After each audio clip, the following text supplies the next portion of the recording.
On a démarré. Alors bonjour tout le monde. Bienvenue à ce webinaire, ce nouveau webinaire de l'Institut géopolitique de l'ESCP consacré à un sujet d'actualité particulièrement tragique, puisqu'il s'agit de la paix au Proche-Orient. Et nous sommes très heureux d'accueillir Vanessa Strauss-Kahn et moi-même, qui dirigeons l'Institut géopolitique. Nous sommes très heureux d'accueillir aujourd'hui Éric Danon et Pierre Duquesne. Alors, je vais les présenter très, très brièvement.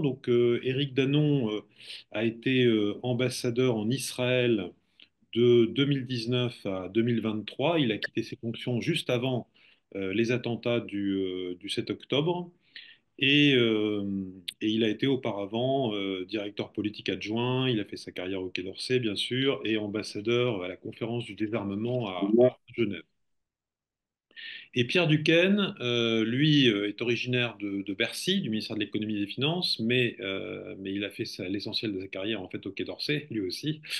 Et il a été notamment chargé des questions, ambassadeur chargé des questions de reconstruction et de développement de 2007 à 2014, fonctions dans lesquelles il a notamment suivi l'aide aux Palestiniens, et ensuite ambassadeur délégué pour la Méditerranée, où il a eu aussi l'occasion de traiter les enjeux de cette région, et puis à la fin de sa carrière, ambassadeur pour le soutien international au Liban de 2020 à 2023. Il a été aussi dans sa carrière ambassadeur auprès du FMI et de l'OCDE. Voilà, bon, vous connaissez tous évidemment l'actualité tragique de cette région. Depuis le plan de partition de la Palestine en 1947, la création de l'État d'Israël en 1948, la première guerre menée par les pays arabes en 1948-1949, la région a peu la paix. Euh, Après les grandes guerres israélo-arabes, la dernière ayant eu lieu en 1973 avec la guerre du Kippour, un processus de paix, de normalisation entre Israël et les pays arabes a commencé par l'Égypte avec la paix de Camp David, aujourd'hui la Jordanie aussi avec Israël, mais beaucoup de pays arabes n'ont toujours pas reconnu, par exemple, l'État d'Israël. C'est le cas également, par exemple, du Liban.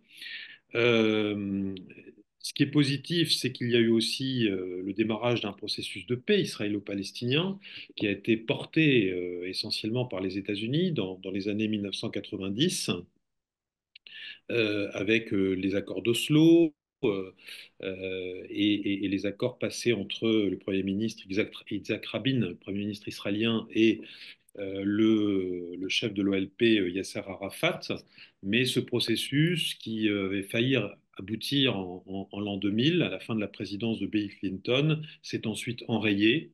Et aujourd'hui, on est dans une situation où les positions se sont radicalisées, à la fois du côté israélien, du côté palestinien. Il continue à avoir beaucoup de conflits, y compris avec le Liban.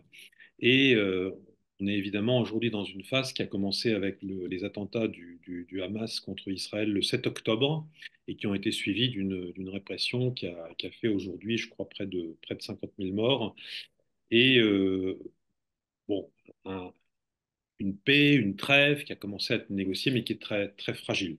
Alors, pour nous en parler, on va donc donner la parole à Éric Danon et Pierre Duquesne, qui vont nous présenter leurs analyses, leurs réflexions, peut-être leurs pistes, leurs propositions sur ce conflit, ces conflits. Et puis ensuite, évidemment, on pourra avoir une discussion et prendre les questions dans le chat. Donc, vous êtes invités, les participants qui sont en ligne, à poser vos questions dans le chat et on les relaiera auprès de nos intervenants. On commence par toi, Eric. Tu as la parole. Très bien, bonjour à tous et merci aux organisateurs euh, pour avoir invité à ce webinaire. Euh, pour aller vraiment aux points essentiels, d'abord, euh, pour les étudiants, vous devez prendre en compte des éléments généraux de comment il faut faire la paix et comment on y arrive. Parce qu'il faut des conditions pour faire la paix. Et vous avez trois conditions essentielles, quel que soit le conflit, mais en particulier ici, qui sont des conditions nécessaires mais non suffisantes. La première, c'est qu'il faut avoir envie de faire la paix. Or, dans ce conflit israélo-palestinien, des deux côtés, vous avez des personnes et des responsables politiques qui n'ont pas envie de faire la paix avec l'autre et qui, d'ailleurs, n'ont même pas envie de reconnaître l'autre en ce qu'il est et en ce qu'il représente.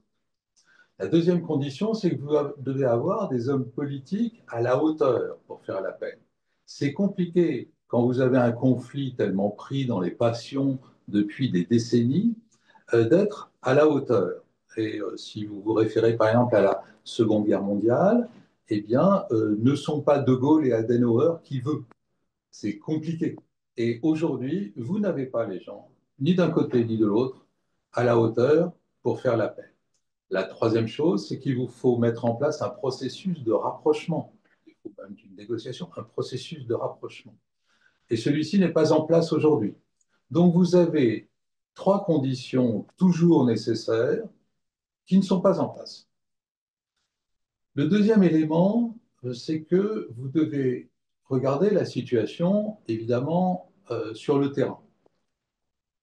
Si vous prenez de façon globale l'environnement du conflit, trois éléments sont la clé. La première, c'est le 7 octobre et ce qui s'est passé après le 7 octobre. On va en parler, bien sûr. La guerre n'a aucune vertu sauf une. Euh, je dis la guerre en général. C'est qu'elle permet d'ouvrir des possibles là où les choses ne l'étaient pas. Et donc, elle change la situation. Et il faut voir en quoi la guerre au Proche-Orient, depuis le 7 octobre, a complètement changé la situation. Non seulement Israël-Hamas, mais on va le voir aussi, la guerre entre Israël et ce qu'on appelle les proxys de l'Iran. Le deuxième élément qu'il vous faut prendre en compte depuis un an et demi, c'est l'arrivée de Trump. L'arrivée de Trump, c'est un vrai changement sur la zone. On va voir comment, on va voir pour le meilleur ou pour le pire, on n'en sait rien, mais en tout cas, il a une influence déterminante aujourd'hui sur la question de la solution ou pas. Et la troisième chose qu'il faut garder en mémoire, un peu en arrière-plan, c'est l'effondrement du multilatéralisme. C'est-à-dire que l'ONU ne joue aucun rôle dans cette affaire. Et à un point nouveau, quasi historique. Mais c'est lié à des circonstances qui font que dans les autres conflits non plus, si vous vous demandez quel a été le rôle du secrétaire général des Nations Unies, Antonio Guterres, dans euh, Russie-Ukraine, dans Arménie-Azerbaïdjan, aujourd'hui dans Israël-Hamas, ce rôle est nul. En revanche, influence le système des Nations Unies un certain nombre d'agences ou de commissions, à commencer dans cette zone par l'UNRWA, c'est-à-dire l'Agence pour les réfugiés palestiniens, qui, disons, dont l'action, pour moi, mérite énormément de critiques. Je peux, on en parlera après, je suis plus adepte des questions-réponses que de la conférence.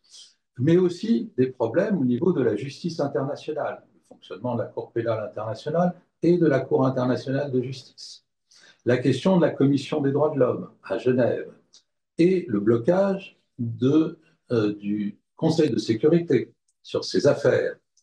Vous savez que, par exemple, pour la reconnaissance de la Palestine, il faut une recommandation du Conseil de sécurité suivie d'un vote de l'Assemblée générale. Or, l'Assemblée générale a voté pour la reconnaissance de l'État de Palestine, mais sans avoir la recommandation du Conseil de sécurité à cause du veto américain sur une proposition algérienne. Donc, vous voyez que le système multilatéral est largement bloqué sur cette affaire. Alors, maintenant, si on prend l'état sur le terrain de la situation, la première chose que vous devez voir, c'est que vous avez des traumatismes extrêmement lourds des deux côtés, qui ne sont pas de même nature, mais qui ont radicalisé les positions. Évidemment, un traumatisme israélien après le 7 octobre, pour trois raisons essentielles, trois types de traumatisme, trois traumatismes. Vous avez eu d'abord le Hamas qui a franchi la frontière et fait cette razzia, certains disent un pogrom, c'est pas un pogrom, mais peu importe, qui fait que, au fond, c'était la remise en cause symbolique de la fonction même d'Israël pays créé pour des tas de raisons, mais dont le fait que ce type d'événement ne puisse plus arriver. Donc là, vous avez un premier traumatisme. Vous en avez un deuxième qui est la vision de la jouissance des terroristes de 7 octobre à tuer des juifs et à les tuer de cette manière aussi barbare. Et vous avez un troisième traumatisme qui est une nouveauté pour les jeunes en Israël et une confirmation pour les anciens, qui est l'antisémitisme dans le monde et l'énorme montée en puissance de l'antisémitisme dans le monde. Après, on peut parler des souffrances, mais les souffrances, elles sont ambiguës, notamment par exemple la question des otages, qui a permis de garder une cohésion à la société israélienne. On pourra développer si vous le souhaitez. Du côté des traumatismes palestiniens, vous en avez trois aussi, et ils sont lourds. Le premier, c'est évidemment l'énorme quantité de bombes qu'ils ont pris sur la figure. Je veux dire que il suffit de voir les images de Gaza pour imaginer, à titre individuel, ce que peut être le traumatisme correspondant. Le deuxième, il est, il était non dit et connu des plus anciens, mais pas du tout des jeunes. N'oubliez pas qu'à Gaza, la moitié de la population a moins de 20 ans. Elle a été entièrement, euh, elle n'a connu que le Hamas. Donc le deuxième traumatisme, c'est de se rendre compte que les dirigeants du Hamas, au fond, n'ont jamais fait quoi que ce soit pour le bonheur des Palestiniens et des Gazaouis, mais étaient dans un combat qui était un combat contre Israël, essentiellement pour une idéologie religieuse. Et les Palestiniens se rendent compte que leurs chefs sont soit incompétents, comme Mahmoud Abbas en Cisjordanie, ou en Judée-Samarie, si vous préférez l'appeler comme ça, c'est la même chose, et que le Hamas, lui, était réellement contre, enfin, s'en fiche complètement.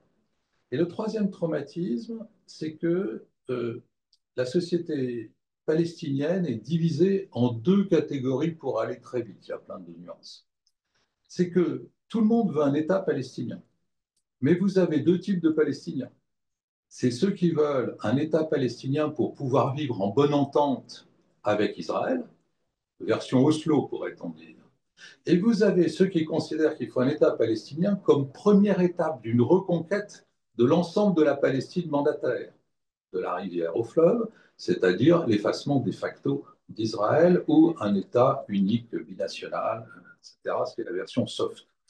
Et donc, les Palestiniens, entre eux, déjà, ne sont absolument pas d'accord sur le projet palestinien lui-même. À cela s'ajoute, et je termine avec ça, pour pas laisser évidemment Pierre, euh, à ça s'ajoute le fait que les guerres menées contre Israël sur l'ensemble des proxys de l'Iran. Les proxys, vous savez ce que c'est, ce sont les mandataires de l'Iran qui ont une certaine autonomie, mais qui en réalité font ce que l'Iran dit de faire et surtout sont financés par l'Iran. Or, la guerre a tout changé. Le Hamas est largement détruit militairement. On verra éventuellement pourquoi politiquement il clame victoire, mais il est largement détruit au point de demander maintenant grâce quelque part, c'est-à-dire qu'il demande absolument un cessez-le-feu, mais tant qu'il ne rendra pas les otages contre rien, il ne l'aura pas. Donc déjà, mettez-vous en tête que la guerre va continuer tant que les otages ne sont pas tous libérés. Ensuite, les Israéliens sont allés voir du côté du Liban, je laisserai Pierre en parler, mais en gros, ils ont décapité le Hezbollah à la fois par l'affaire des Clippers et par la mort de Nasrallah. L'attaque contre, enfin, le fait que militairement, le Hamas et le Hezbollah étaient largement battus, fait que la défense de l'Iran a été affaiblie profondément, car l'Iran a conçu sa défense à travers ses proxys. 4 proxys principaux, le Hamas à Gaza, le Hezbollah au Liban et un peu en Syrie, les milices chiites pro-iraniennes en Irak et un peu en Syrie, et les Houthis au Yémen. Mais c'était les deux premiers, ce sont les deux premiers qui sont essentiels. Du coup, l'Iran s'est trouvé profondément affaibli, À un point tel que ça, plus les sanctions américaines, font que l'Iran n'a pas pu aider Bachar al-Assad et n'a pas pu soutenir Bachar al-Assad, d'où la chute de Bachar al-Assad, qui ne pouvait plus être soutenu par l'Iran, affaibli, ni par Vladimir Poutine, affaibli par la guerre en Ukraine. Résultat des courses, changement de régime aussi en Syrie. Donc vous voyez que vous avez des changements, une redistribution des cartes dans la région. On peut là vraiment en parler longuement, il faudrait parler de la Turquie. Enfin, il faut dire un mot quand même sur le fait que la zone sunnite, à cause de ce qui s'est passé, devient plus large et que la zone chiite recule vers l'Iran. Alors, ça entraîne des appétits nouveaux de la part des sunnites, au point que pour contrôler plus ou moins cette zone, eh ben, les sunnites doivent se partager le gâteau, ce qui veut dire que la Turquie va s'occuper plus précisément de la Syrie et que l'Arabie saoudite va s'occuper plus des Palestiniens. Après, il faudrait rentrer dans le rôle des autres pays arabes dans la zone. Ça peut nous entraîner très loin, trop loin. Je préfère répondre à vos questions. Et puis, il faudra parler quand même dans les questions de la crise interne israélienne, de la démocratie israélienne. C'est fondamental pour la suite et tout ce qui se passe autour de la dérive, pourrait-on dire, autocratique de Netanyahou. Tout ça pour vous dire que pour ce qui est de la paix, vous avez aujourd'hui 9 possibilités sur le terrain, qu'aucune ne risque d'arriver à brève échéance, sauf peut-être si Trump, je ne sais comment, arrivait à imposer la paix, d'une façon ou d'une autre. Mais ce serait une paix imposée et probablement non durable. Pour le reste, vous pouvez oublier la solution à 2 États.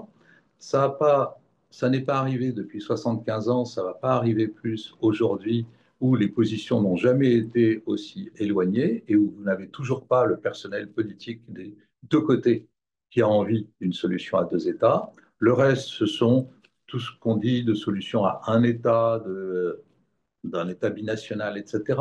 Il reste que vous ne pouvez pas, pour avoir la paix, avoir les Palestiniens et les Israéliens les uns en face des autres. Le différentiel de force est tel que ça ne peut pas marcher. Si vous ne pouvez pas les mettre l'un en face de l'autre, vous avez besoin d'un médiateur. Traditionnellement, cette médiation, ce sont les États-Unis. Ils ne sont pas très crédibles comme médiateurs avec Trump, mais ils ne l'étaient pas plus avec Biden, parce que dans la médiation, il vous faut des pays arabes. Or, les pays arabes, le seul qui soit vraiment intéressé à une solution, c'est l'Arabie saoudite. Vous allez donc avoir un rôle de médiateur ou de médiation euh, américano-saoudienne dans les semaines et les mois qui viennent pour essayer d'exercer une espèce de, pas de tutelle, mais je dirais de période de transition pour redonner aux Palestiniens une capacité de gouvernance convenable. Voilà, c'est beaucoup d'infos en une fois, mais je m'arrête là pour l'exposé liminaire. Merci beaucoup, Eric, et merci d'avoir été très, très concis dans ces premières observations de quelqu'un qui a évidemment vécu les choses de très, très près dans ses fonctions d'ambassadeur en Israël. Pierre, vas-y, tu as la parole pour Merci. une dizaine de minutes. Merci. Ah, quinzaine, oui. Mais merci euh, à Subeko, à Maxime, à Vanessa et à Eric pour le lancement de tout ça. Tu n'as pas répondu directement à la question. Moi, je vais répondre non. Mais implicitement, nous sommes d'accord. Mais je vais dire quand même que jusqu'à l'automne dernier, j'aurais peut-être dit oui avec des précautions et de l'espoir. Pourquoi oui à l'époque? Parce que je pensais que la réponse israélienne au massacre terroriste du 7 octobre 23, même si elle était massive, même si elle était disproportionnée à partir du printemps, avait une certaine rationalité. Et comme tu l'as dit implicitement, après la mort de Nasrallah, après celle de Sinwar, le leader palestinien, enfin le leader Hamas, la décapitation des organigrammes des 2 organisations, on a basculé dans l'irrationnel. sans but de guerre, sans fin. Donc, s'il s'agit de tuer tous les combattants du Hamas ou du Hezbollah, on voit bien que c'est absurde. Les enfants de 10 ans d'aujourd'hui qui voient les destructions, les morts de leurs parents rejoindront les rangs de ces organisations dans 4 ou 5 ans. S'il s'agit de montrer sa force par Israël, c'est fait, et puis il l'a dit aussi. S'il s'agit de chasser les Palestiniens ou les Libanais de leur terre, tu n'en as pas parlé, c'est juste impossible. Donc, la réponse est non. Je vais vous rappeler quand même quelques invariants qui font que je diffère sur le point que l'arrivée de Trump change tout. Et puis, je vais essayer d'être un peu plus large dans la répartition qu'on a faite en parlant des divers acteurs de la zone. Il y a des invariants dans la zone qui sont importants à voir. Le premier, c'est que c'est, je pense, la seule zone du monde, le Moyen-Orient, où la démocratie n'a pas gagné de terrain depuis 30-40 ans. Elle a gagné du terrain en Afrique subsaharienne, elle en a gagné en Amérique latine, elle n'en a pas gagné dans cette zone. Ça veut dire que parler de droits humains dans la zone est toujours un peu complexe. Deuxième invariant, il y a un besoin perpétuel dans la zone de construction, de reconstruction d'un État. C'est vrai de la Syrie, c'est vrai du Liban, c'est vrai de la Palestine, c'est vrai du Yémen, c'est vrai de la Libye, que sais-je. Troisièmement, le multilatéralisme n'y a jamais fonctionné.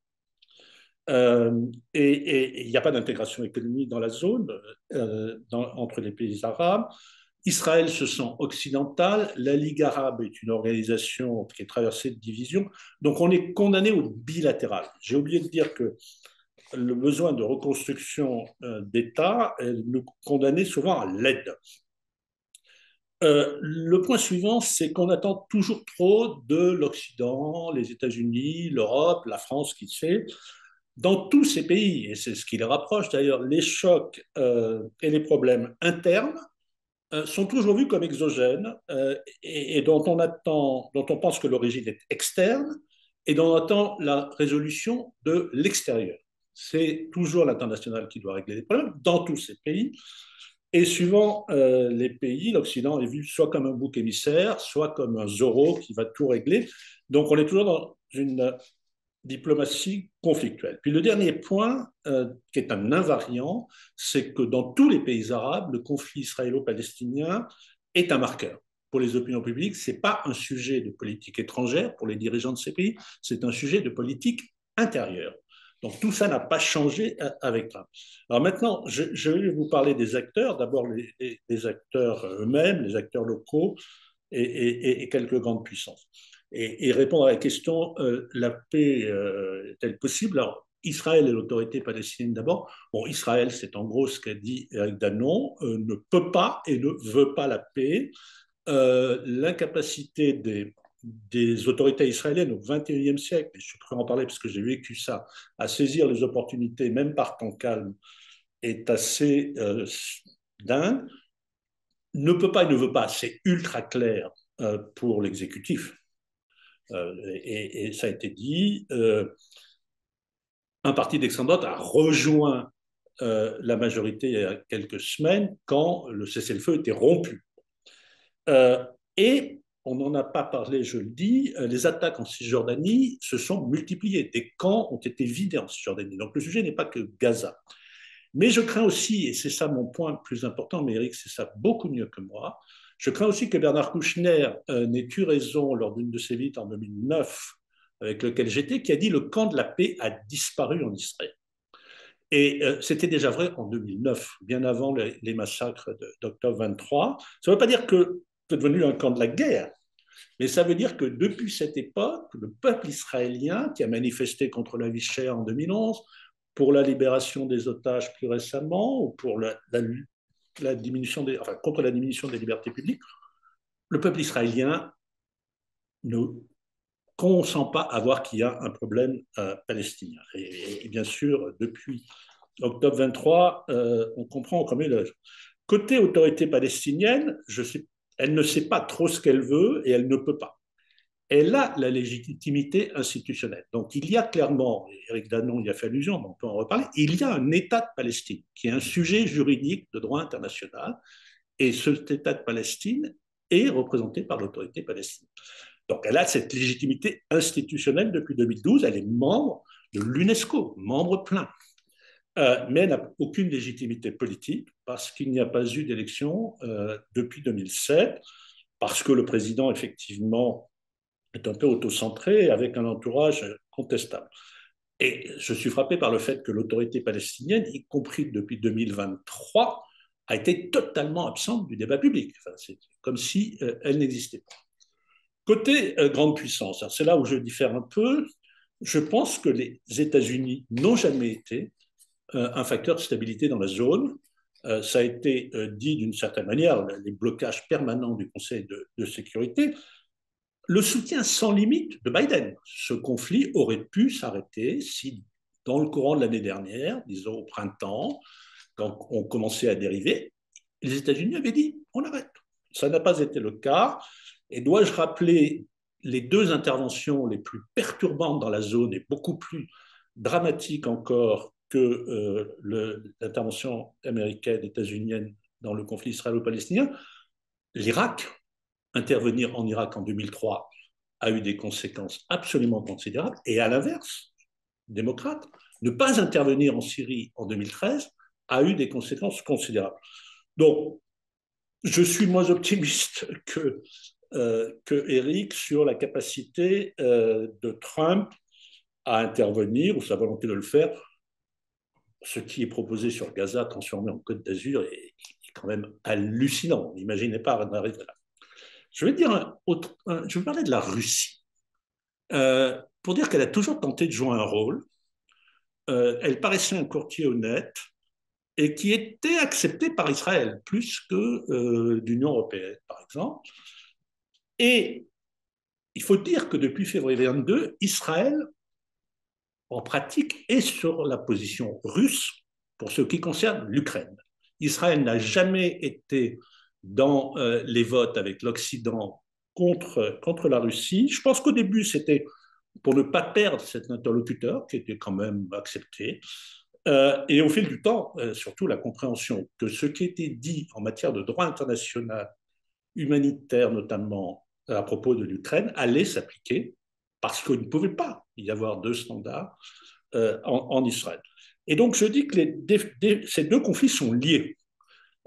Ça me paraît difficile de régler l'un sans régler l'autre, ce qui est tout à fait novateur. On n'aurait jamais pensé que l'affaire ukrainienne soit liée au conflit israélo-palestinien. Bon, les autres grandes puissances ou organisations, Eric a dit ce qu'il fallait entendre de la vision des Nations Unies par Israël, et on peut en reparler. Je dis simplement qu'à ma connaissance, c'est le seul pays membre des Nations Unies dans lequel le secrétaire général des Nations Unies est interdit de séjour. Il faut quand même avoir conscience de cela. L'UE, en dépit de ses positions qui ont toujours été le fruit de compromis, elle est considérée comme inexistante par Israël, au mieux comme financeur de la reconstruction après destruction. Mais là, ça ne marchera plus. Je pense que les opinions publiques, le narratif israélien ne passe plus dans les opinions publiques mondiales et ça ne marchera pas. Je vais fonder, pour compléter ce qui a été dit, quelques espoirs, comme ça en passant, sur la Chine. Si elle veut continuer à jouer son rôle de stabilité, et je n'oublie pas qu'elle a contribué à rapprocher l'Arabie saoudite et l'Iran. Bon, je ne vous parle pas de la France pour gagner du temps, mais je suis prêt à parler de la France. Maintenant, quelques mots sur les pays du voisinage, puisqu'on est aussi dans l'actualité. Le président de la République française était en Égypte hier et aujourd'hui. L'Égypte considère qu'elle a, depuis le président Sadat, et une espèce de fonction tutélaire sur la Palestine, et qu'elle est un intermédiaire obligatoire. Bon, on l'a encore vu aujourd'hui. C'est dommage que le président des États-Unis le mette dans une position absolument intenable. Alors, quand bien même 10% des 2 millions de Gazaouis partiraient en Égypte de gré ou de force, on n'aurait pas réglé le problème. Bon, c'est la même chose pour la Jordanie, que les États-Unis aient réussi à déstabiliser la Jordanie, qui accueille beaucoup de réfugiés palestiniens depuis 50 ans et qui a un rôle sur Jérusalem, est fascinant. La Syrie, à l'évidence, a d'autres préoccupations. Je vous parle un peu plus du Liban, bien entendu. Peut faire des choses et le veut à moitié, je pense.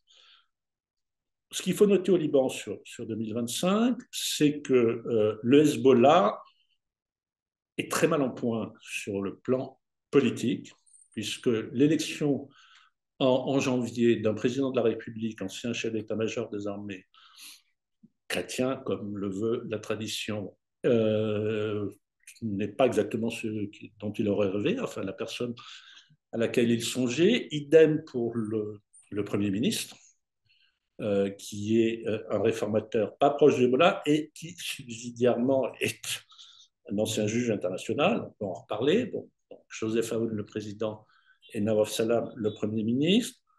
Sur le plan militaire, il a été largement décapité. On ne peut pas espérer le désarmer uniquement par la force en continuant, ça a repris ces derniers jours, de bombarder les centres urbains ou tel bâtiment sous prétexte que quelqu'un du Hezbollah s'y trouve. Ça n'est pas tenable. Le cessez-le-feu qui a été conclu avec le Liban le 27 novembre 2024 n'est pas respecté. Et il faut désarmer le Hezbollah par la négociation, respecter la résolution pertinente du Conseil de sécurité, les conditions mises par les divers États, grands États, dont les États-Unis et la France. Et il y avait une envoyée spéciale américaine qui était là ces temps-ci, qui a ouvert un peu les portes ces jours-ci. On pourrait revenir. Je voudrais quand même relever qu'en octobre 22, il y a eu un accord entre le Liban et Israël sur les frontières maritimes sous l'égide des États-Unis d'Amérique qui devait pousser théoriquement à un accord sur les frontières terrestres, deux, à la reconnaissance de l'autre par chacun, parce que les deux États, effectivement, ne se reconnaissent pas, et c'était une reconnaissance implicite. Les papiers ont été signés dans deux pièces différentes. Il y avait entre la République libanaise et l'État d'Israël quelque chose qui s'amorçait. Moi, je pense sincèrement que là, il y a un quick win possible, plus facilement, parce que la paix, ce n'est pas que la paix israélo-palestinienne, il y a un quick win possible, et là, peut-être, les États-Unis d'Amérique, jusqu'à présent, Donald Trump n'a dit aucune bêtise sur le Liban, peut-être les États-Unis d'Amérique pourraient jouer un rôle, mais là, il faut que Israël prenne le risque de la confiance. Je ne pense pas que le Liban était l'Iran, et ceux qui pensent peuvent savoir que ce n'est absolument pas le cas aujourd'hui, et le Liban ayant aussi des problèmes internes à régler, je vais postuler qu'il peut être dans de bonnes dispositions d'esprit contre Israël s'il cesse les bombardements actuels qui n'ont aucun sens. Sur les pays du Golfe, effectivement, je suis d'accord avec Eric. Je vais rajouter quand même à l'Arabie, qui est le clair suspect numéro un, le Qatar. Il faut de tout. Bon, ce sont deux pays qui sont désireux d'avoir une influence régionale, et ça peut les poser dans ce domaine. De fait, il faudra forcément une force multinationale d'interposition pour maintenir la paix, et il faut forcément des contingents arabes, et sunnites et chiites. Et puis, pour être très clair, ils ont l'argent pour la reconstruction. Voilà trois bonnes raisons de les impliquer. Ça m'amène à ma conclusion. Je ne sais pas si vous avez vu, auditeurs divers, sinon je vous invite à le voir, un film de la réalisatrice libanaise qui s'appelle Nadine Labaki, film de 2011, dont le titre est Et maintenant on va où? Pour l'interrogation. C'est un film qui pousse à la paix, qui décrit les absurdités de la guerre entre chrétiens et musulmans dans un village libanais. C'est pour ça que j'ai fait cette association d'idées, des danseuses ukrainiennes qui jouent un rôle dans ce film. Et à la fin, il y a un corps à enterrer, et les porteurs du cercueil ne savent plus où aller entre le cimetière chrétien et le cimetière musulman. Donc, Nadine Labaki est une très grande réalisatrice libanaise. Je vous conseille de voir le film. Bon, c'est là où on en est. C'est absurde. On est dans l'absurdité totale entre des gens qui sont proches, en fait, compris par l'état d'esprit. La solution à un État est possible. C'est en gros la situation actuelle, mais c'est le statu quo et ce n'est pas un État avec égalité de droit. Hein. Donc, c'est un État qui sera de moins en moins démocratique dans les territoires occupés. C'est une solution totalement instable et court-termiste. Bon, c'est la prolongation du statu quo, mais avec de moins en moins de démocratie, je pense, dans l'ensemble de ce un État. Hein, certainement dans les territoires occupés, mais peut-être en Israël. Je vais diverger sur le fait que je considère que malheureusement, c'est complexe, mais la seule solution stable, complexe, de plus en plus difficile, mais on peut y revenir, mais faisable, c'est bien les deux États. Il se trouve qu'entre 1991 et 2002, j'ai négocié l'Union économique et monétaire et mis en place l'euro avec l'Allemagne.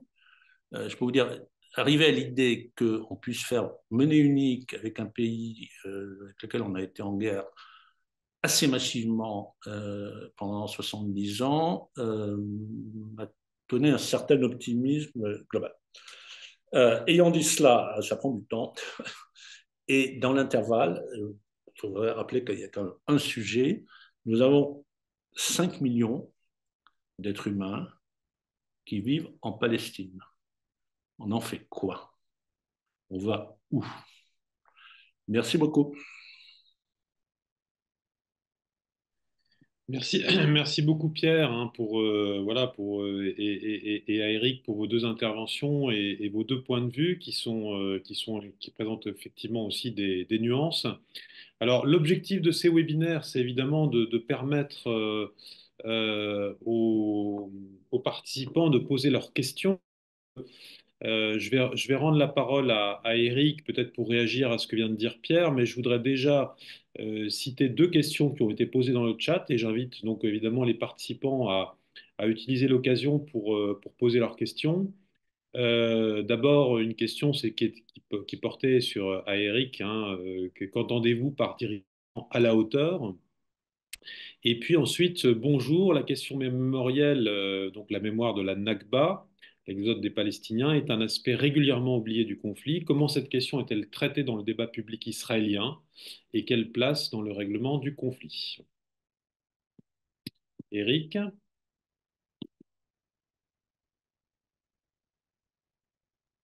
Oui, d'abord, dire que je suis à 95% d'accord avec tout ce qu'a dit Pierre. Je n'ai pas de divergence d'analyse, sauf peut-être une.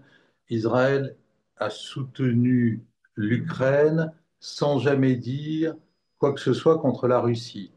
Parce que vous avez encore 60 000 juifs en Russie et que l'agence juive russe est sous la pression de Moscou pour ne rien faire. Et la deuxième chose, mais il faudrait rentrer là-dedans, c'est le fait que Zelensky soit juif. Enfin, il s'est passé autour de ça beaucoup de choses. Et puis surtout, peut-être, le fait que dans les communautés dénombrées en Israël, c'est la communauté russe qui est la plus nombreuse. Vous avez 900 000 Russes et 320 000 Ukrainiens. Et donc, quand vous allez au ministère israélien des Affaires étrangères, vous entendez parler russe. Donc, il y a une relation très particulière avec la Russie, même si ceux qui sont partis de Russie, à cause des pogroms, à cause du communisme, du stalinisme, etc., ont une dent contre la Russie, il n'empêche que il reste une relation, quoi qu'il arrive. Bon, on passe là-dessus, qui est anecdotique. La question de la Nakba, elle est bien entendu prise en compte dans la manière dont les Israéliens racontent l'histoire, mais elle est tournée dans le narratif, comme on dit, israélien, euh, de façon telle que ce sont d'abord les pays arabes, les 5 pays arabes qui ont attaqué Israël, qui ont demandé aux Palestiniens, entre guillemets, de partir le temps de régler la question de la naissance d'Israël en écrasant Israël. Donc, que ce soit vrai ou pas, ça se discute à l'infini entre historiens. C'est justement ça ce qu'on appelle un narratif, je dis ça pour les étudiants, c'est un récit qui peut être raconté sur les mêmes faits de façon totalement différente suivant le point de vue où on se place. Et le narratif israélien et le narratif palestinien divergent considérablement sur euh, qui est responsable du déplacement des Palestiniens à l'époque. Donc, ça, c'est un élément clé, mais qui est pris en compte sans arrêt dans les débats en Israël. Je veux dire, Israël, c'est vraiment un pays qui discute sans arrêt des narratifs israéliens, arabes, je dirais, au début du XXe siècle et jusqu'à la Deuxième Guerre mondiale, palestiniens depuis les années Arafat, pourrait-on dire, etc. Et derrière ça, il y a une question qui revient sans arrêt, qui est un objet de discussion permanent, c'est quoi l'identité palestinienne? On va évidemment pas se lancer là-dedans, il faudrait faire un cours d'histoire très, très long sur le sujet. Mais c'est très prégnant, c'est très fort dans le débat israélien. Il ne faut pas dire que ce soit mis sous silence. Ce qui est mis sous silence par rapport à la guerre actuelle, c'est, on pourrait dire, le manque d'empathie des Israéliens vis-à-vis de ce qui se passe à Gaza. À cela, deux, trois explications. La première, c'est que, par exemple, la télévision israélienne donne très peu d'images de Gaza. Les images de Gaza, elles sont sur les réseaux sociaux pour les Israéliens qui ont envie d'en entendre parler. Autrement, c'est... Voilà. Et ça fait partie des réponses israéliennes à comment vous considérez ce qui se passe à Gaza.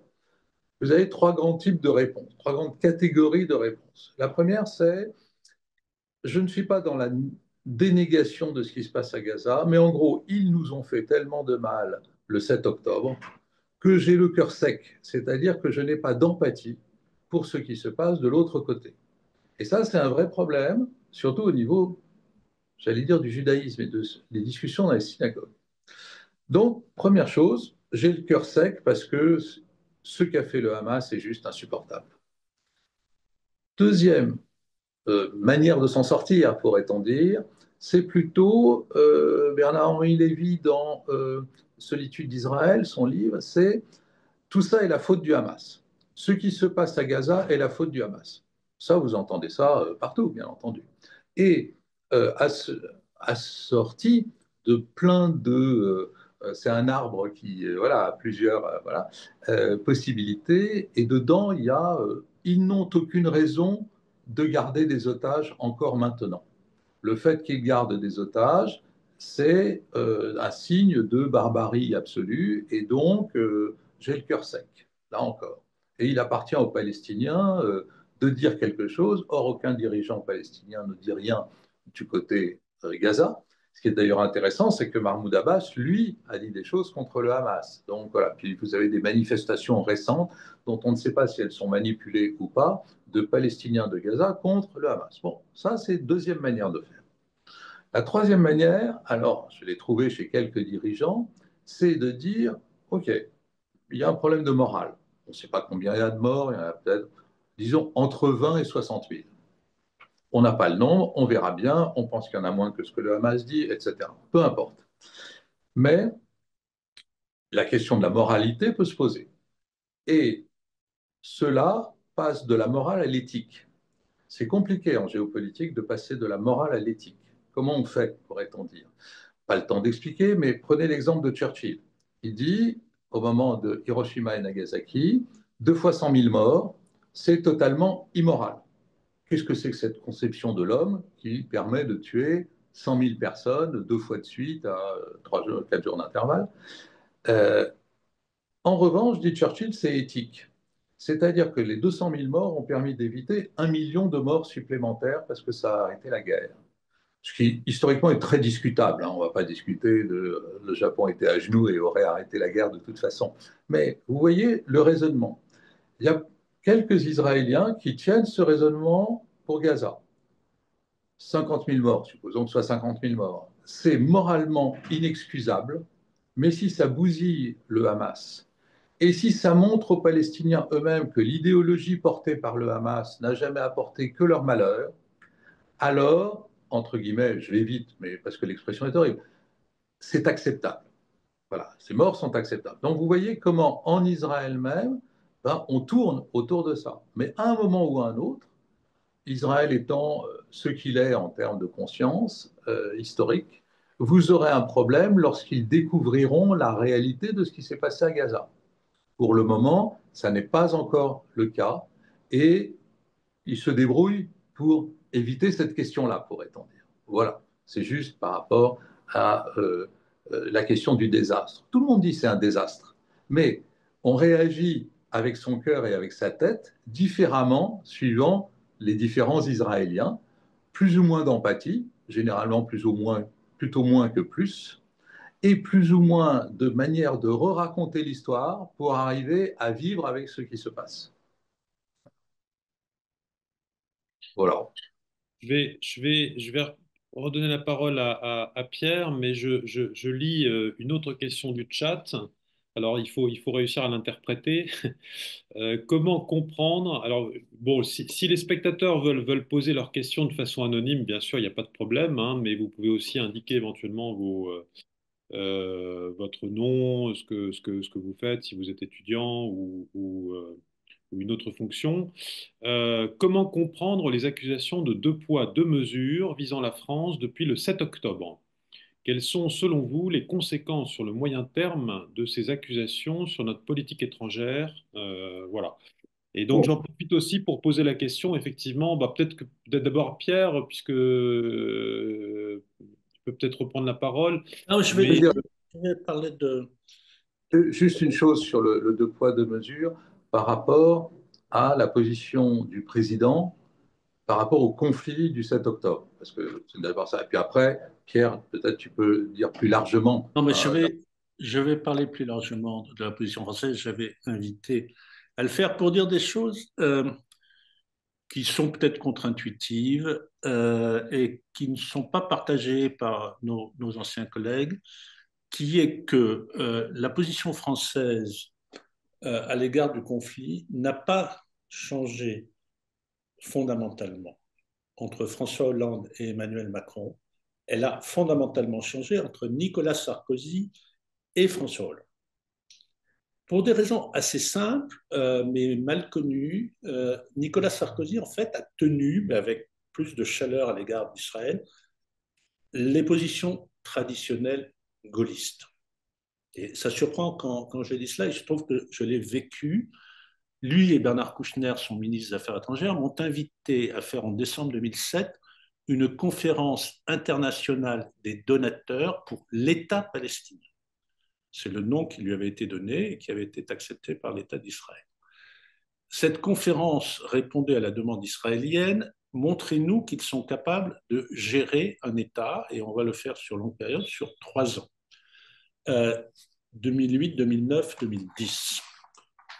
Au bout des 3 ans, le Fonds monétaire international, la Banque mondiale et les Nations unies ont conclu, pour une réunion à laquelle participait l'État d'Israël en avril 2011, que les Palestiniens avaient dépassé, c'est une citation, les capacités d'un État fonctionnel. Et de ce jugement, Israël n'a rien fait. Donc c'est là, j'y faisais allusion, il y a eu des opportunités dans ces années-là. Il y a des tensions, mais il n'y a pas d'enjeu majeur. Donc Israël a refusé ce qui était son offre de 2007, que soit créé l'État de Palestine. D'où la demande à laquelle Eric faisait allusion des Palestiniens de devenir membres pleins. En fait, le veto n'a pas été opposé. Les Américains ont menacé de déposer le veto et ceci a suffi. Mais entre-temps, le président de la République française, Nicolas Sarkozy, a suggéré à l'Assemblée générale des Nations unies en 2011 que la Palestine présente sa candidature comme État non membre observateur des Nations unies. C'est donc un État aujourd'hui. Ce qu'Israël se refuse à voir, c'est le statut qu'a le Vatican aujourd'hui, mais c'est surtout celui qu'avaient l'Autriche, la Suisse, le Japon avant que d'entrer aux Nations unies. La Suisse n'y rentrait qu'en 92. Jusqu'à 92, la Suisse, en 1992, la Suisse avait le statut qu'a la Palestine aujourd'hui. Nicolas Sarkozy a fait voter cette même année 2011 pour l'entrée de la Palestine à l'UNESCO comme membre plein. Qu'avait-il fait entre-temps en termes déclaratifs? Lors d'une visite d'État en Israël au printemps 2008, il avait déclaré à la Knesset, provoquant un certain Charivari, que Jérusalem devait être la capitale de 2 États. C'est la première fois que c'était dit à ce niveau par la France. Il y a un conflit à Gaza fin 2008, début 2009, à côté duquel celui d'aujourd'hui, il n'y a pas de comparaison, c'est une anecdote. Conférence de reconstruction au Caire, j'y étais, Nicolas Sarkozy dit Gaza est une prison à ciel ouvert. Donc en fait, ce qui est absolument fascinant, c'est que dans l'imagerie, y compris de nos anciens collègues qui ont servi dans la région, Nicolas Sarkozy a été un ami d'Israël rompant totalement avec la politique de Chirac, son prédécesseur. Le discours n'était pas le même, mais d'une certaine manière, les actes qu'il a posés étaient plus structurants que la bagarre dans les rues de la vieille ville de Jérusalem sous Chirac. Le changement se fait avec François Hollande, mais pour des raisons simples.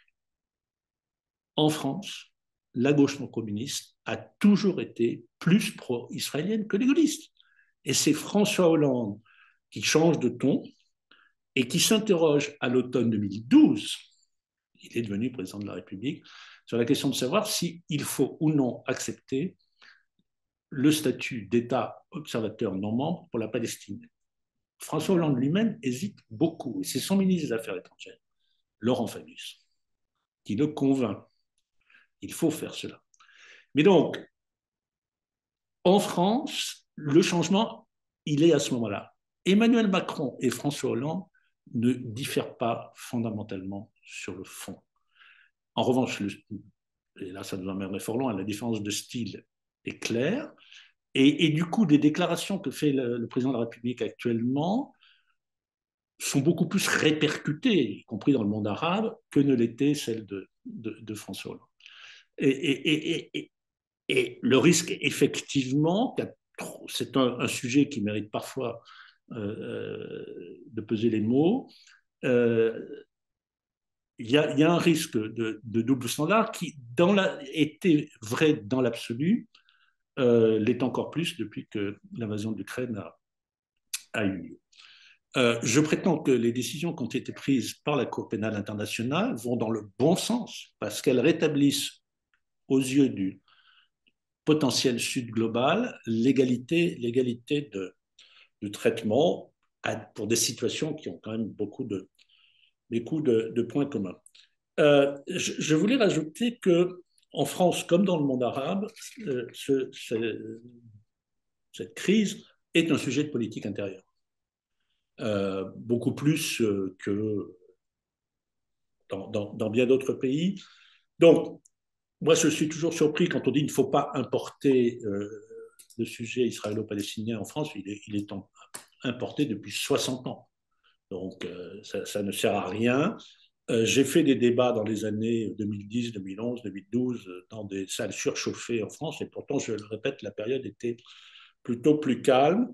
Le fait que ce sujet soit à la une dans les universités, c'est d'une banalité totale. Mais c'est un fait que le fait que ce soit un sujet de politique intérieure ne nous aide pas forcément en politique étrangère, parce qu'il y a une polarisation en France même, et depuis 60 ans.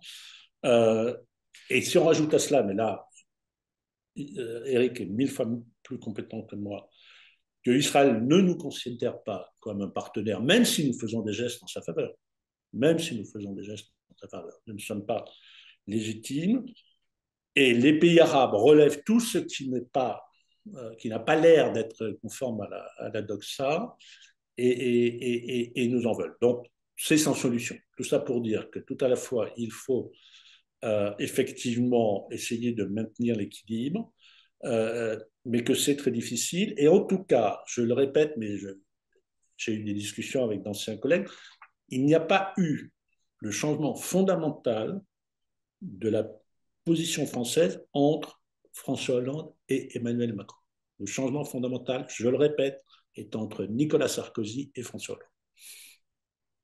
Merci Pierre. Alors ça peut être intéressant peut-être de vous relancer justement sur peut-être le rôle de la France, puisque le président est actuellement en Égypte, je crois. Donc il prend pas mal d'initiatives sur le sujet. Je crois aussi qu'il y a une initiative de paix qui a été discutée avec l'Arabie Saoudite en décembre, qui aura peut-être une conférence au mois de juin pour essayer aussi éventuellement de faire, d'influer sur l'administration Trump. Donc peut-être qu'en follow-up, ça peut être intéressant de vous entendre aussi là-dessus. Dans le chat, il y a deux questions, deux remarques qui ont été faites. Alors, Joachim Bitterlich, qui aurait aimé participer en étant de façon visible, mais je dis à notre ami Joachim que notre système de webinaire fait que on a les panélistes et les modérateurs en visible et que les participants apparaissent dans la liste des participants. Mais si, Joachim, tu souhaites intervenir, faire une remarque ou une question, évidemment, tu la mets dans la chat et on la relaiera. Il y a une question sur une normalisation entre le Liban et Israël est-elle possible? Je crois que ça avait été un petit peu évoqué par Pierre tout à l'heure.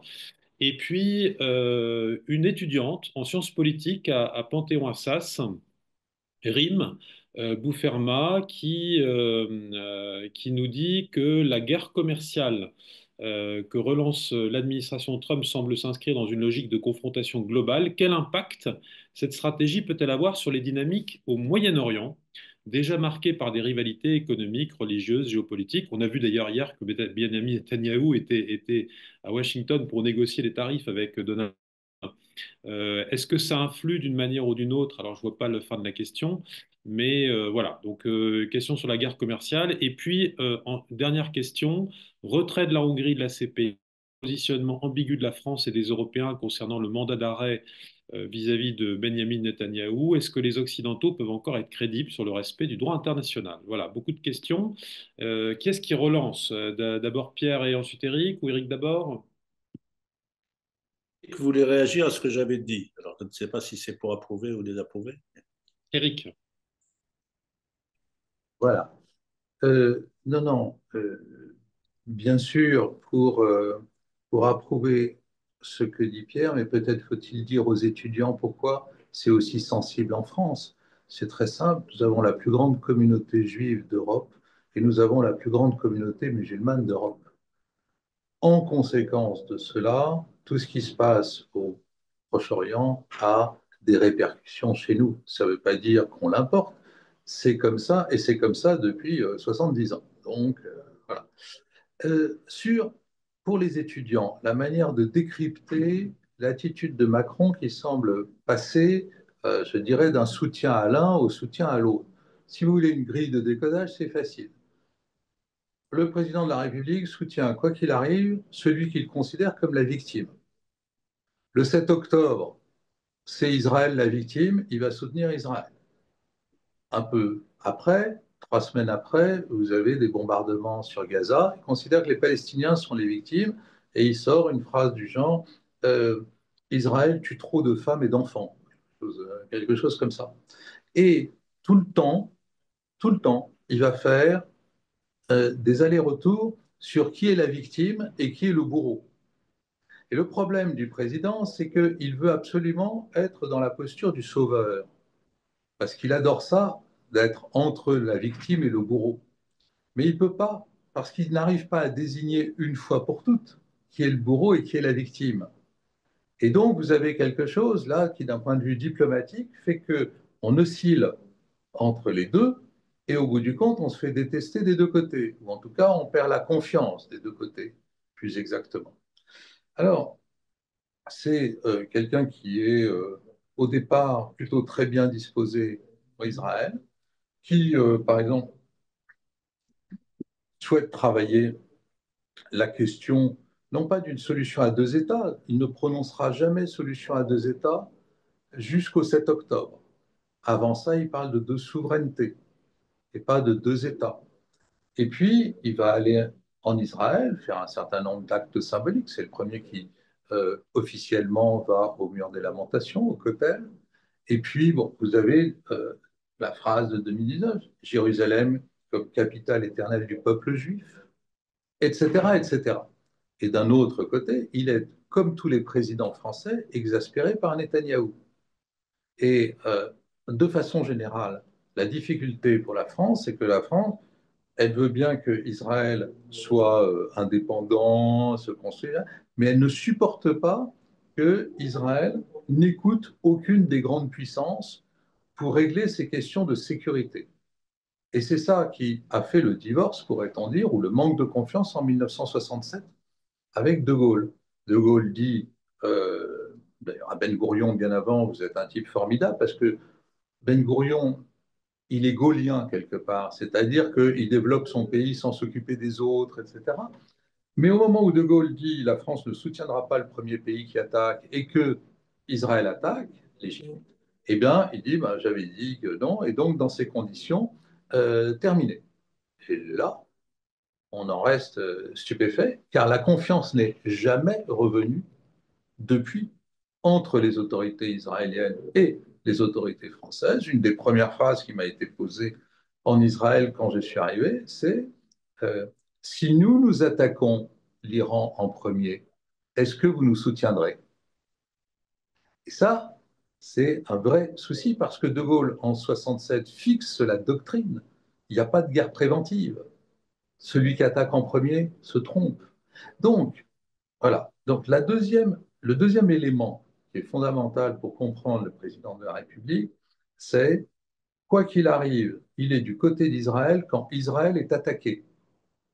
C'est fondamental pour comprendre le 7 octobre, mais aussi quand Israël est attaqué par le Hezbollah ou lorsque l'Iran réplique 2 fois de suite contre des attaques israéliennes d'ailleurs, mais à ce moment-là, enfin contre une attaque israélienne et contre euh, un attentat un peu, enfin une mort un peu humiliante pour l'Iran par un assassinat dont sur Agnier, dont on n'a pas encore tous les éléments. Peu importe.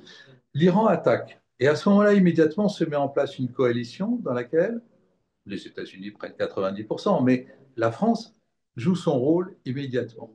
Donc c'est cette idée chez le président de la République que la phrase la France ne transigera jamais avec la sécurité d'Israël, ça veut dire si Israël est attaqué de l'extérieur, nous serons du côté d'Israël.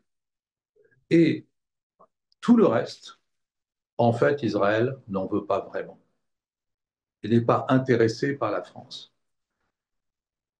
La France, dans l'histoire israélo-palestinienne, n'a pas d'influence sur la question de la guerre et de la paix. Elle ne l'a plus sur le Moyen-Orient en général, y compris sur le Liban. En revanche, sur le Liban, chapitre 6, elle a beaucoup plus d'influence. C'est-à-dire qu'elle peut faire des choses et elle aide le Liban actuellement, le soutient, etc.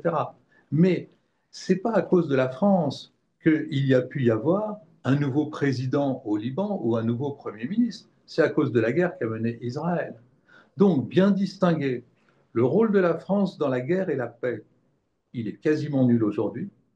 En revanche, encore un rôle de pas de soft power, ce serait méprisant, mais bien plus que ça, mais d'influence sur notamment, par exemple, la question des reconstructions. On verra bien ce que ça donne du côté de Gaza. Donc, il faut, pour les étudiants, garder en tête que si vous voulez comprendre comment fonctionne Macron, il est toujours du côté de la victime, et deux, il ne laissera jamais tomber Israël si Israël est attaqué.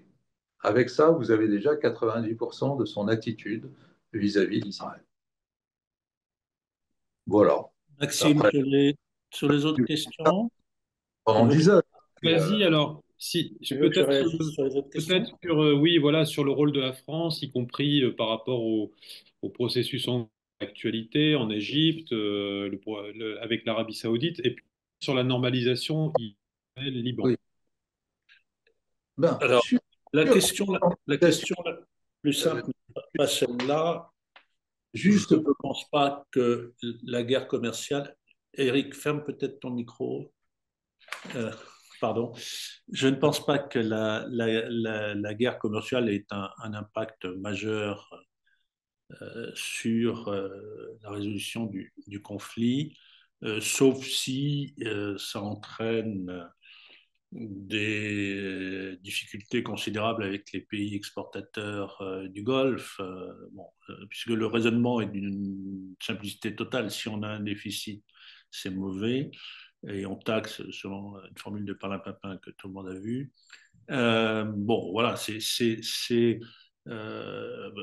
assez cocasse, effectivement, que le Premier ministre israélien doit aussi négocier les droits de douane avec le président des États-Unis, mais ça me paraît quand même de deuxième ordre par rapport au problème actuel, voilà, qui nous occupe en tous les cas ce soir.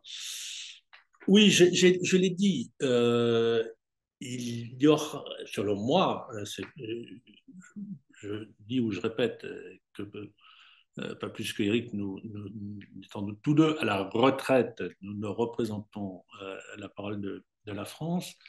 Je pense qu'il y a une occasion à saisir avec le Liban, mais c'est à Israël de faire le premier pas. C'est-à-dire d'arrêter de bombarder, d'envisager le retrait de 5 endroits qu'ils occupent au sud du Liban, qui ne sont pas, qui ne devraient pas être là, de faire confiance aux États-Unis, et je répète, il y a eu quelques signes ces jours-ci qu'ils y sont prêts, et à l'armée libanaise. Les forces armées libanaises sont une armée qui fonctionne. C'est d'ailleurs une des rares institutions étatiques qui fonctionnent au Liban. De faire confiance au président de la République libanaise, je l'ai dit, ancien chef d'état-major des FAL, des forces armées libanaises. Voilà, donc il y a un acte de foi, c'est vrai, mais pour faire la paix, puisque c'est ça le sujet, il faut quand même aussi tout petit peu prendre des risques pour la paix. Et va pour toutes les explications sur Gaza, le Hamas, etc. Le Hezbollah, aujourd'hui, ne menace plus de manière vitale Israël. Voilà. Et par ailleurs, il y a des autorités, gageons même que Eric a raison, que c'est grâce à ce qui s'est passé à l'automne, à cause de qu'il y a des autorités libanaises d'un nouveau type, il faut absolument les aider. Et ça passe par effectivement une normalisation, mais il y a des débats à Beyrouth sur ce sujet. C'est compliqué, puisque Israël est vu de manière épidermique, on va dire, par beaucoup de Libanais de tous bords. Hein. Mais c'est quand même hallucinant que ces deux pays qui sont proches, géographiquement bien entendu, qui sont à peu près de la même taille, qui sont au bout du bout les deux seules démocraties dans la zone, qui ont des parlements qui ont presque le même nombre, 120 à la Knesset, 128 au Parlement libanais, le même régime politique, régime d'assemblée, élection du président de la République par celle-ci, plus de pouvoir pour le président de la République libanais que pour le président de l'État d'Israël, et qui sont business-minded, enfin ce sont des gens extrêmement proches, extrêmement proches. Je prétends qu'il y a peut-être plus de points communs entre eux qu'avec d'autres, entre le Liban et d'autres pays de la zone. Donc, il faudrait y arriver. C'est là que Israël doit bouger. C'est-à-dire, ça ne peut pas être à ce stade. Il faut donc arrêter les bombardements. Voilà, pour être une clarté totale, arrêter les bombardements. Bon, sur le sujet France, ces pays, enfin, encore, je ne suis pas là pour défendre la position française. Le communiqué qui a été publié était effectivement ambigu à souhait, mais en gros, ce genre de questions, on se les pose quand on se les pose.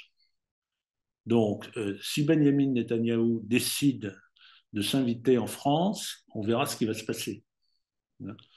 À mon avis, ça risque d'être un petit peu plus compliqué qu'en Hongrie ou aux États-Unis. Donc, voilà, bon, il y a les textes, les communiqués alambiqués, et puis il y a ce qui se passe le moment venu en pratique. Voilà. Dire un mot là-dessus. D'abord, vous m'excuserez, là je suis à RFI, ils vont venir me chercher dans 6 minutes.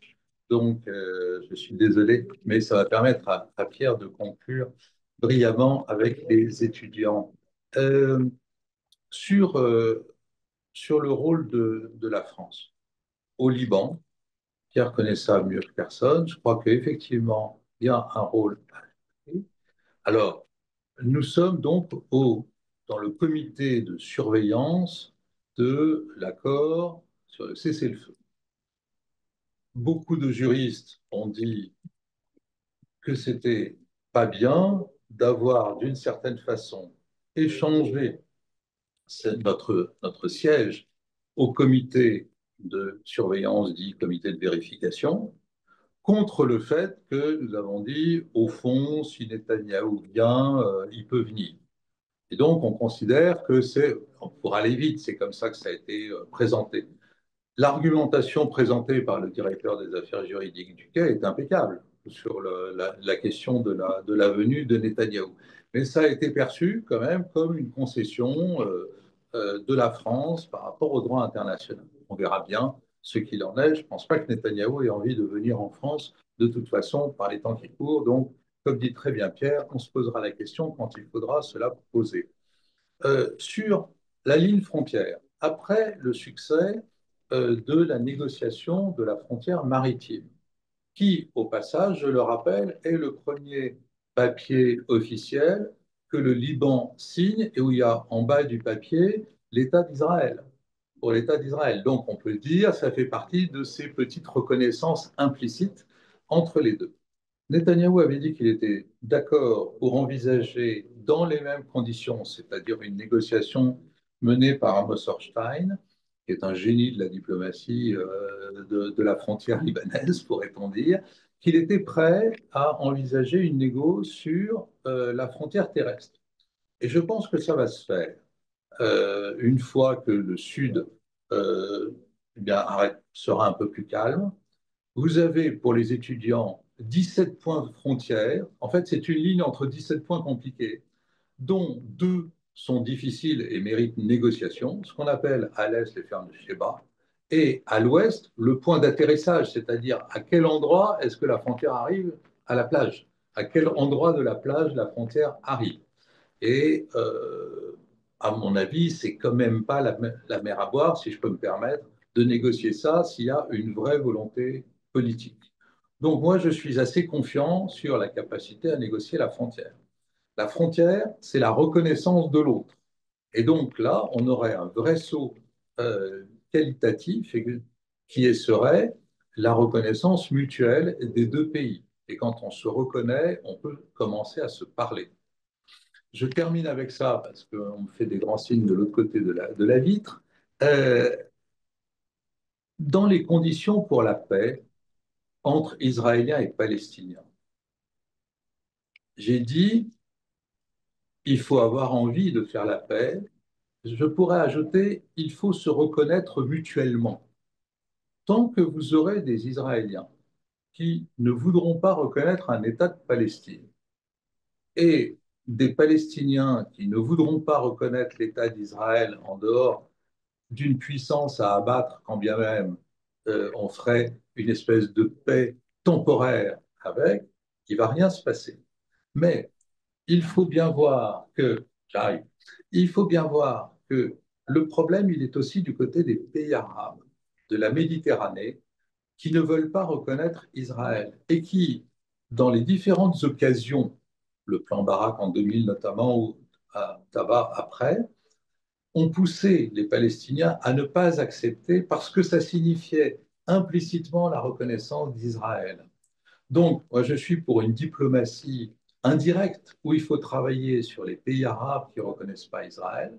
Et lorsqu'on me demande qu'est-ce qu'il faudrait mettre en face de la reconnaissance française de l'État de Palestine, je dis maintenant, demandez que les pays arabes qui ne l'ont pas encore fait reconnaissent Israël.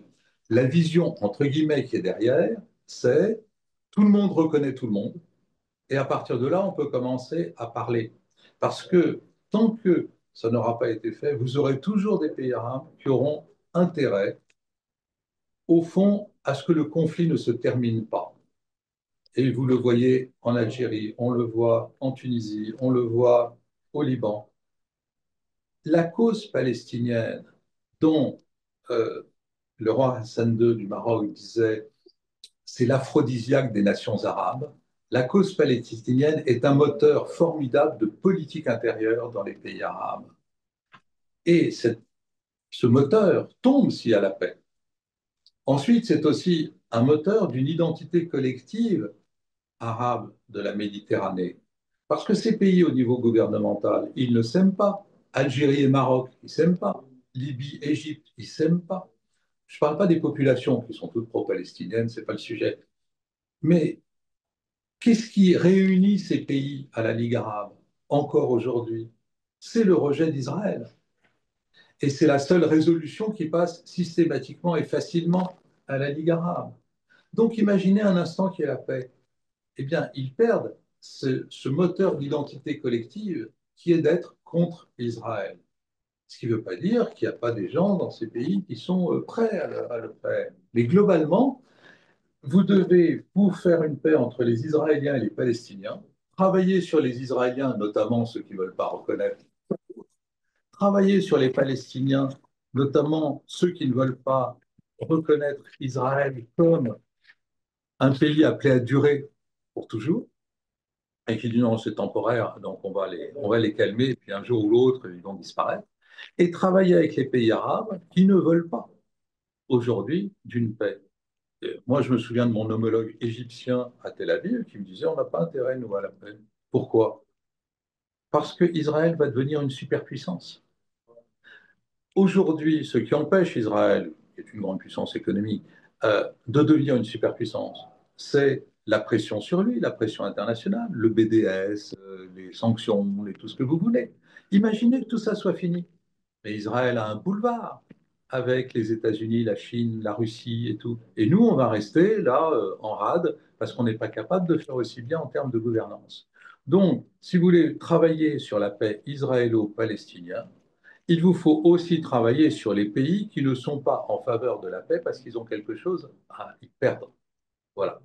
Je termine avec ça. Je suis désolé, je dois partir parce que je passe en direct dans quelques minutes. Et en tout cas, merci à tous et je souhaite à tous les étudiants une très bonne continuation et à Pierre Duquesne, avec son brio habituel, la fin de cette conférence au nom de nous deux. Voilà. Merci beaucoup, Eric. Hein, merci de ta participation et tes éclairages extrêmement intéressants. Et tu as répondu un peu par anticipation à la dernière question qui était de savoir si les pays arabes représentaient un risque de mort pour Israël. Voilà. De Donc, mort, non, ouais. mais de, mais de non-émancipation des Palestiniens, oui, ça c'est un vrai risque. OK, allez. Merci. On Ciao. va terminer. De toute façon, on s'approche lentement vers la fin de notre webinaire. Merci beaucoup, Eric. Et Pierre, donc, on te repasse la parole pour réagir à ces questions et à ce qu'a évoqué Eric avant de nous quitter.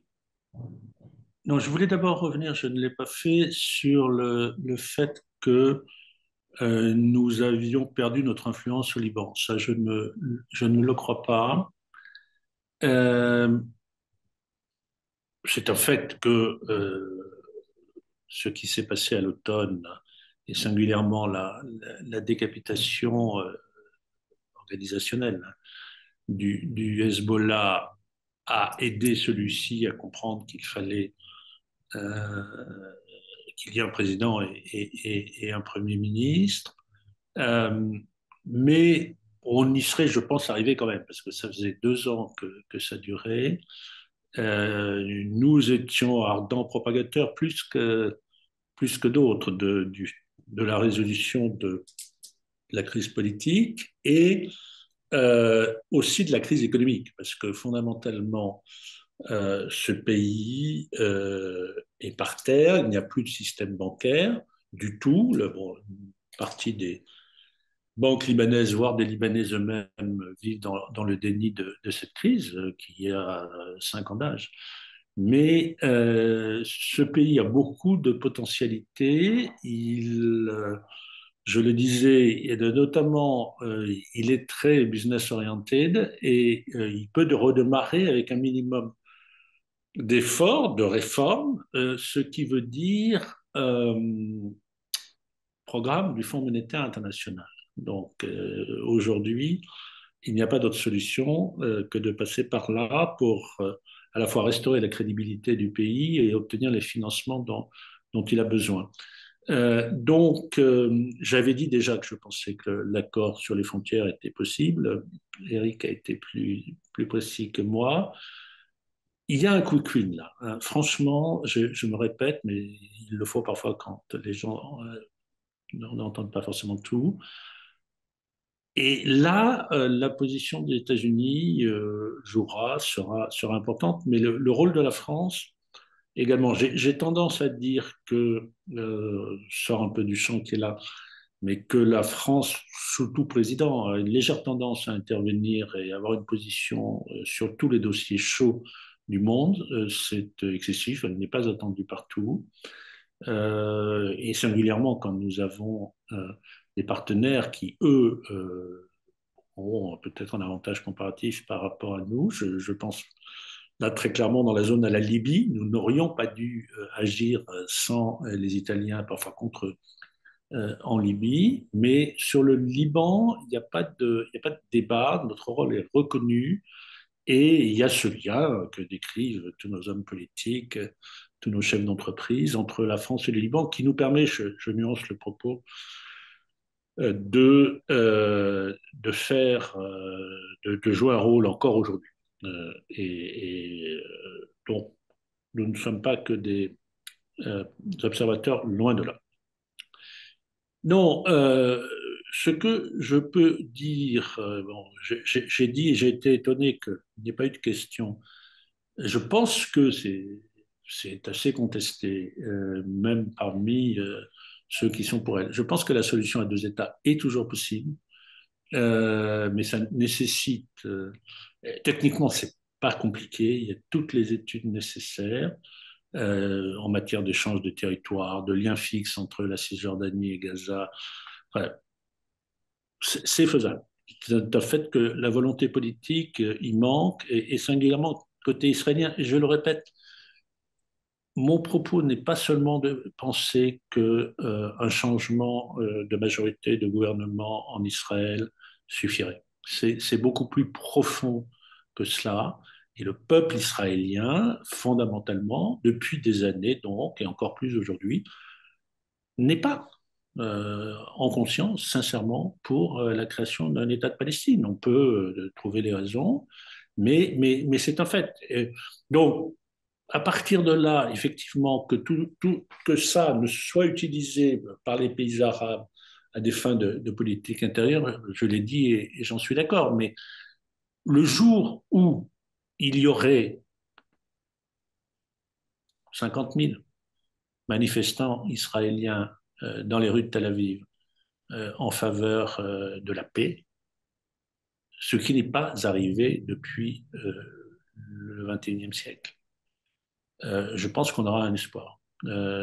Aujourd'hui, il n'y en a pas. Donc après, chacun joue son jeu. Les pays arabes jouent avec leur propre opinion publique, etc. Mais si on veut vraiment changer la manière dont ils font les choses, il y a peut-être cet accord israélo-libanais et la double reconnaissance, effectivement, qui serait. Il y a le sujet de la reconnaissance entre l'Arabie saoudite et Israël, mais il faut donner un rôle des pouvoirs à l'Arabie saoudite et sur le terrain. Les États-Unis d'Amérique, sont-ils prêts à voir? Et puis, il y a surtout le réveil indispensable du peuple israélien. Je veux dire, sans réveil du peuple israélien, tout ce dont nous parlons sera lettre morte. Et je le regrette, mais c'est comme cela. Voilà, c'était pas eu de questions subsidiaires.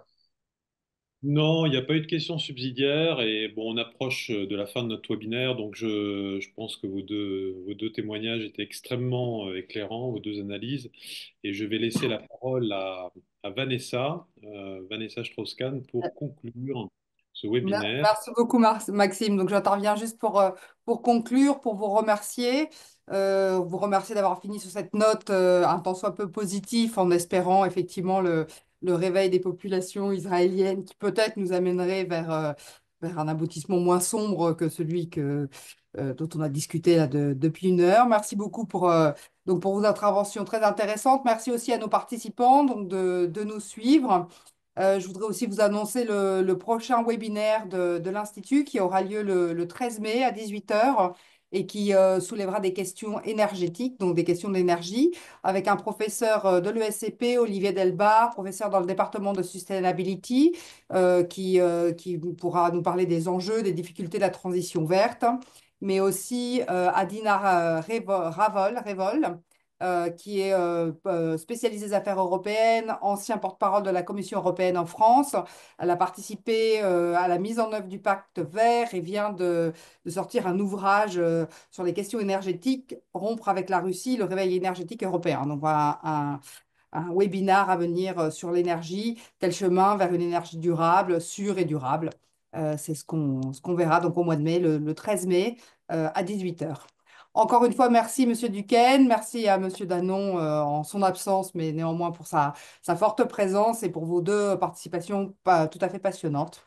Et bonne soirée à tous. Merci, bonne soirée. Merci aux uns et aux autres.